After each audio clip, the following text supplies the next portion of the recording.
Fox Sports Detroit is presented by Arby's. Great to be back with you for Red Wings Live alongside Chris Osgood and Darren Elliott. I'm Mickey York. The Wings and Blue Jackets coming up here on Fox Sports Detroit at the bottom of the hour. After a slow start on Monday against the Oilers, the Wings got it together and more closely resembled the team that played so well in the month of February. And after a tough stretch, it appears they weathered the storm, Ozzy. And it was bound to happen, really. It was some time coming. The trip out west where they played some tough opponents, they really got away with the win in Dallas. They got away with some shoddy defensive play. Then they really got it together. I think that's the number one thing Mike Babcock looks for is the team unit as they're playing. Good defense, playing together, supporting each other. They just weren't doing that until the second period against Edmonton. And really, the Calgary Flames really showed all the warts the Red Wings did have during that trip in a 5-2 victory. And they really made up for the last two periods against Edmonton. Yeah, they got to their game, and you want to see some consistency tonight against the Columbus Blue Jackets. They got through that stretch. You know, if you go back to the 6-game road trip, the 4 games since, there was some real tough travel, some tough opponents, as Ozzy talked about. They went 6-3-1. Okay, you got through it. You got points in the standings. You're in a good shape. Now get back to your game. Mike Babcock admitted, look, we were in a lull. Hopefully they're now on the other side of it. More Darren and Ozzy coming up from here in the studio in just a few minutes. But right now, we hand over the controls to Trevor Thompson live at the Joe. Hey, Trev. Hey, Mick, and as you know, our bosses really do expect us to show up to work on time. Whether it's punching the clock or rolling into your cubicle or for puck drop at the Joe, you're expected to be ready to go at the appointed hour. Now, the Red Wings harp about starting on time all the time, but it seems easier said than done. However, it's very important at this time of year, and especially tonight against a team they know they need to beat. We haven't had the starts we wanted, and I think what we're looking for is getting in their zone, wearing on their D from the first shift, trying to get that momentum shift after shift, every line going out there playing in their zone. I think lately we've been letting them get in our zone and kind of get some momentum going. So we got to turn the tides on that and change that up. What makes it so hard for you guys to execute the way you want to, especially early on? I mean, that's a good question. I mean, if we had the answer, we'd be changing it. I think every team comes out wanting to play hard and grab that momentum right away. So for whatever reason, we're allowing other teams to get that initial momentum, and we sometimes find it a little bit late, and it works for us, and sometimes it doesn't. So we got to find a way to do it for 60 minutes. And when it comes to catching teams ahead of you in the conference standings and the playoff chase, starting on time goes a long way to helping you accomplish that goal. With that in mind, let's have a look at the Eastern Conference standings. It shows the Red Wings sitting 6th in the East with 85 points, 6 points back of Montreal for top spot, and 5 points back of Tampa Bay for second in the division. They also have 3 games in hand over Tampa Bay and a pair of games in hand over the Canadiens with 17 games to play, including tonight's tilt against the Blue Jackets. And, of course, the Blue Jackets have suffered major injury woes all season long. Tonight, they'll get their all-star Nick Foligno back in the lineup, but they'll be minus the gritty Brandon Dubinsky. It seems if it weren't for bad luck, the Blue Jackets would have no luck at all as far as the injury department is concerned. And with more on that story, let's get you ringside and join Johnny Kane, who's got more. Johnny?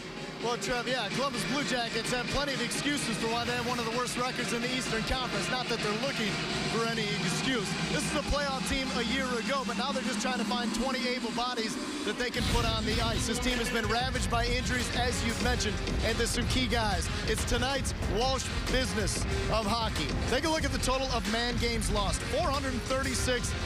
That's an astounding number, and that is a franchise high. They're on pace for have more than 500 man games lost. So you look at Dubinsky, you mentioned he's not going to play tonight because of an illness. They did activate defenseman Ryan Murray from IR. He had missed the last 5 weeks with a high ankle sprain, but he will not play tonight, although he's been activated. So needless to say, it's been tough for Columbus to establish any continuity in their approach. Yeah, it's tough, but at the same time, I think it gives you an idea of the depth that we have on this team. And, you know, obviously this year hasn't been fun for anybody, and we understand the situation that's gone on. But at the same time, we've seen a lot of good players come in and help us out, and I think it bodes well for the organization to have that kind of depth and see where we're at, and know that if we're ever stricken like this again, we got the people in place that can do the job. So we're just, you know, we're focused on playing good hockey and trying to get better, and whoever's in the lineup. And we've had some really good guys come in to help us, and it's been good. That's been a challenge. We've been games we've had. You come out of games, you're missing 2 guys, 3 guys out of the game, and you got to get ready for the next game. And you're pulling guys and moving guys up, moving guys around, power play, penalty kill. That's been a challenge. And being a young team and leaning on your young guys sometimes hasn't been fair. But this is the cards that we've been dealt. We've got to deal with it. And we've had some good moments, but we've also had some bad moments. So again, with the Blue Jackets, with the total man games loss of 436, that's projected to go above 500 over the final month. If it sounds familiar, it should. Last year, the Red Wings set a franchise mark with 421 total man games lost. So that ain't easy. That's tough sled. We'll send it back to you, Trev. No doubt, Johnny. There's Johnny Kane. He'll be back a little later in the show in conversation with Kyle Quincy a little closer to puck drop, so stick around for that. But coming up next on this edition of Red Wings Live, we roll the clock back to the 1999-2000 season as the Red Wings' record-setting playoff streak was just hitting its stride. That season up next on Red Wings Live.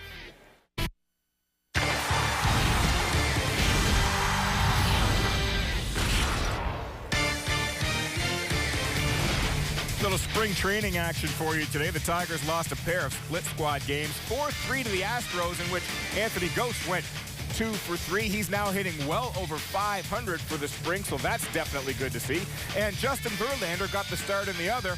Although the Tigers lost 6-5, Verlander went 3 innings, gave up just 1 hit, no runs, no walks, and struck out 1 batter in that performance this afternoon. And for more spring training coverage, make sure you log on to foxsportsdetroit.com and click Spring Training 2015 icon for more information.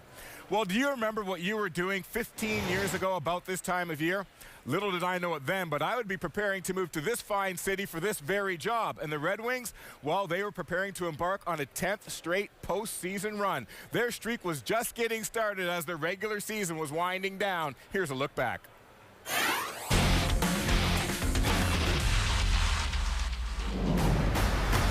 Since 1994, the Red Wings' dominance in the Western Conference was based on 2 things.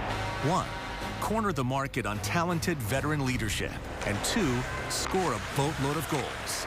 Pass across, rebound, scores! Draper! And while it may not have brought home a Stanley Cup, the formula led to a record-breaking season for the 1999-2000 Wings. First, the little ball of hate himself, Pat Verbeek, signed with Detroit as a free agent before the season began. Verbeek was a nearly 20-year veteran and a Stanley Cup champion, but had seen his numbers dip in the previous 3 seasons. Changing colors from the green and gold of Dallas to the Wings' red and white brought back some magic. Verbeek scored his 1,000th point and 500th goal as a Wing. And across Verbeek, yes! Scores! 500! Bingo! On Verbeek! What a goal, too! Joining him in the milestone club were Brendan Shanahan and Sergei Fedorov. Shanny found the back of the net for the 400th time, while Sergei became one of the most deadly Russian assassins in NHL history with his 300th goal.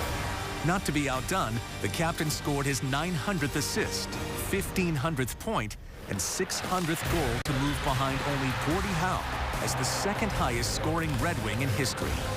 Eisenman the shot, scores! There it is! Number 600! And on the blue line, Larry Murphy became the NHL's reigning Iron Man, as he played in more NHL games than all but one player, a former Red Wing known as Mr. Hockey. Though the President's Trophy-winning St. Louis Blues took the top spot in the Central, a deadly power play, a supercharged offense, and record-setting roster propelled the Wings to lead the league in goals, earn 108 points, and take their 10th consecutive shot at Stanley. This playoff run is a pretty remarkable feat indeed, and it would also be pretty remarkable if a Wing could notch a hat trick tonight. And if that happens, you can bring a copy of the scoring summary to a participating Arby's location tomorrow for a free small order of curly fries. You can find the scoring summary in your newspaper or on the Red Wings page at foxsportsdetroit.com. When Red Wings Live continues here on Fox Sports Detroit, it's back to the studio we go, where Darren, Ozzie, and Mickey have a look at one Red Wings rookie who's got a very bright future. That's coming up next on Red Wings Live.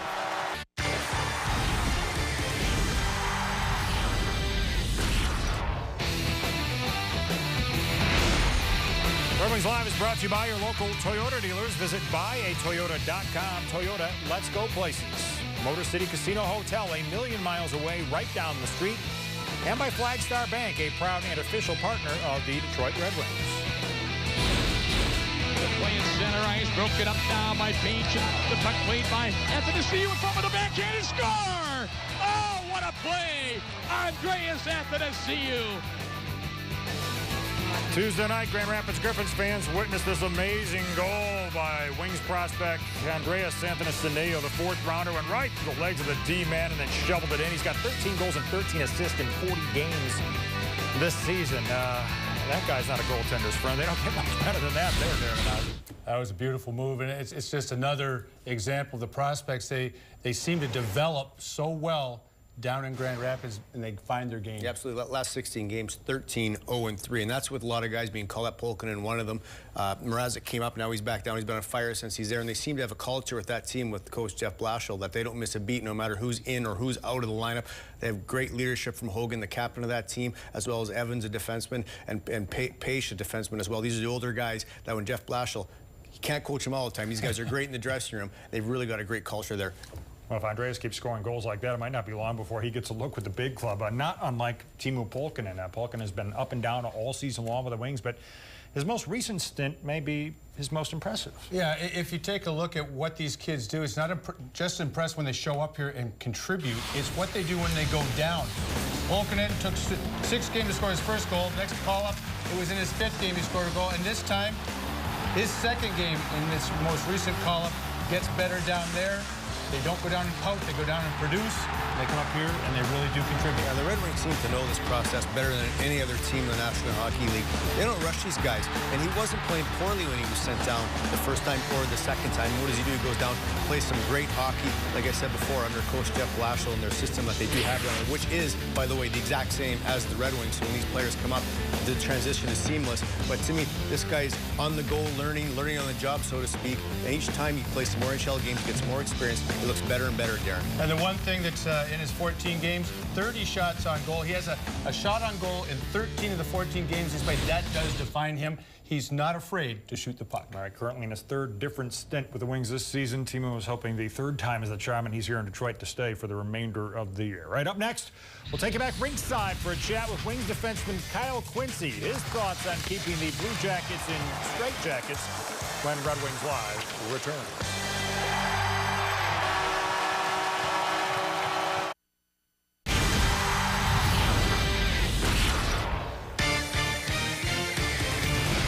Tonight's Xfinity look around the league centers around realignment. 2 seasons ago, the Detroit Red Wings and the Columbus Blue Jackets were realigned in the NHL's New World Order. They moved from the Central Division of the Western Conference to the Eastern Conference, one in the Metropolitan Division, the other in the Atlantic. And here's how they fared since that time. The Wings have hardly skipped a beat while the Jackets continue to look for consistent NHL success. They'll go head-to-head tonight to see who can add a win to their totals as these conference rivals square off once again. And one thing the Jackets will want to do in order to have success tonight is get the puck deep behind the Red Wings D and apply heavy pressure with their forecheck. So Kyle Quincy and the D-men had better be prepared for that. And speaking of Quincy, he's standing by for a rinkside chat with our Johnny Kane. Let's join them now. Johnny? Yeah, thanks, Trump. Kyle, we know you guys had 4 games in 5 days. You're able to have a day off there, kind of get your legs back. How much do you think that'll benefit you guys heading into tonight? Yeah, I think that's huge. You know, we got a lot of games coming up. Schedule's pretty crammed in March, and this is a big 2 points for us. I know only 17 games remaining, only 9 here at the Joe. Do you feel like this is one you absolutely have to have? No, for sure. You know, they're all important, and this is a very good team.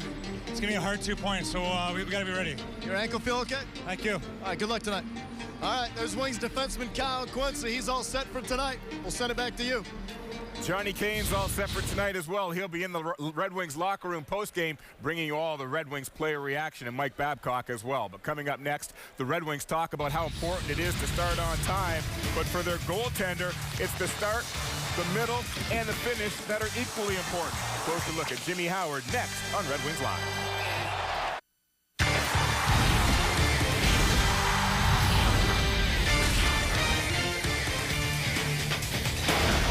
By his own admission, Jimmy Howard is still searching for parts of his game, consistency being the biggest part.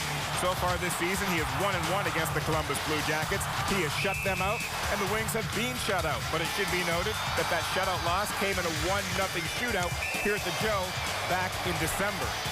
So Howard has been very good against the Jackets so far this season and might be a good choice for the McDonald's Player of the Game. Stay tuned to Red Wings Live following the game, where we will select the Fox Sports Detroit Red Wings Player of the Game, presented by the Shamrock Shake from McDonald's. And while Howard's Wings are currently nestled snugly in the 6th spot in the Eastern Conference standings, the Blue Jackets are 18 points out of a playoff spot with no hope in sight. But overlooking them tonight could prove costly for the Wings, so you can bet they will not fall into that trap. It's hard to score this time of year, and it's hard to get good chances. You know, everyone's playing tight D, getting ready for the playoffs. So, you know, I think we'll be okay, but, you know, we just got to get to the net and, you know, cause some problems there. A lot of teams are battling for playoff spots and getting ready for that, and some teams are battling to stay on top of the league and stuff like that. So it's always tough. The way the league is right now, you got to play and show up every single night. Every team's capable of beating every team, so it doesn't matter where they're at in the standings. We want to take care of our game and continue to improve with the 17 games till playoffs. You can't just limp your way in and then decide you're going to play well. You got to be playing well going into playoffs. So the Wings will try to take advantage of a Columbus Blue Jackets team that is less than 100% tonight and try to make it 2 straight home wins. And for more, leading you up to game time, let's get you back inside the studio to Mickey, Darren, and Ozzy. Guys, take it over from here. All right, Trev, thank you very much. The Wings and Jackets just about ready to get down to business. Before they do, though, Darren, Ozzy, it's time to fire away those one-timers. Yeah, absolutely. With all the injuries this year, goalie Bob is going to have to be stellar tonight. And he has been this year, actually. He's been injured a couple times, but 18, 16, and 2, 9-12 save percentage. Very good numbers on a team that struggled this year with a ton of injuries. Take a look at some of the guys we've talked about. Justin Applicator fits that, gets a little bit better each and every year, follows that Detroit Red Wing path. Now he is a key guy in terms of the offense, playing really well for the Red Wings. Big body tonight against the CBJ is important there. And going with the theme of power forwards, Riley Shane is one of those guys as well as Applicator. They're in these guys down the stretch. To be a force, they're going to have to get the puck in deep, forecheck, be the hitters for the team, really get the pace going for the Red Wings. Pavel Datsyuk, Henrik Zetterberg can't do it every night. Shane has to be one of those guys that leads the way as well. And speaking of Pavel Datsyuk, how about the guy doing some of the heavy lifting on that line? Who knew Luke Glendening was going to be playing with Pavel Datsyuk, but with Darren Helm out, Coach Mike Babcock thought he needed somebody up there to really do some heavy lifting in the corners. Luke Glendening doing just that, finding a way to be real effective in this lineup. Absolutely, and lifting his arms 9 times. Who would have ever thought that? Great year for the young forward. And if you're the Wings, from an overall game plan perspective, pick up where you left off on Monday night against the Oilers. Yeah, they call it starting on time. They should be energized. You heard Johnny Hockey talk about it with Kyle Quincy. Let's get going from the puck drop. Yeah, absolutely. I think that's what rest is going to get them. It's going to make them feel a lot sharper tonight at the start. All right. Ken Daniels and Mickey Redmond coming up with the call next. We'll see you back here during the intermissions and again after the game for Red Wings Live. Enjoy the hockey game, everybody.